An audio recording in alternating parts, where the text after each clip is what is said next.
স্বরাষ্ট্রমন্ত্রী সালাউদ্দিন আহমেদ জানিয়েছেন, স্বাস্থ্যগত বা যে কোনো কারণে রাষ্ট্রপতি চাইলে পদত্যাগ করতে পারেন। এখানে সরকারের কিছু করার নেই। পদত্যাগ করতে চাইলে তিনি সাংবিধানিকভাবে স্পিকারের কাছে পদত্যাগপত্র জমা দেবেন।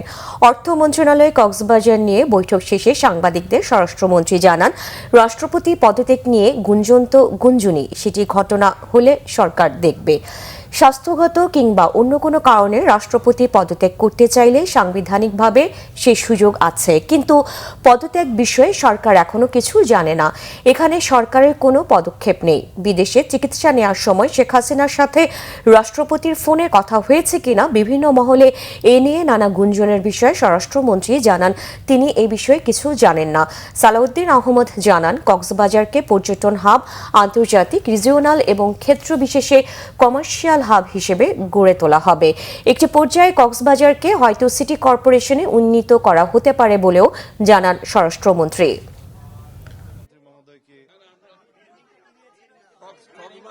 রাষ্ট্রপতি সাংবিধানিকভাবে ইনি পদত্যাগ করতে চাইলে অথবা স্বাস্থ্যগত কারণে যে কোনো কারণে চাইলে তার সেটা অপশন আছে, কিন্তু আমরা তো জানি না।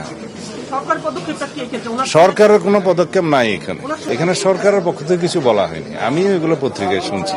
আর তিনি যদি পদত্যাগ করতে চান সাংবিধানিকভাবে সেটা মাননীয় স্পিকার বরাবর পদত্যাগপত্র দিতে হয়, এইটুকু নিয়ম আছে।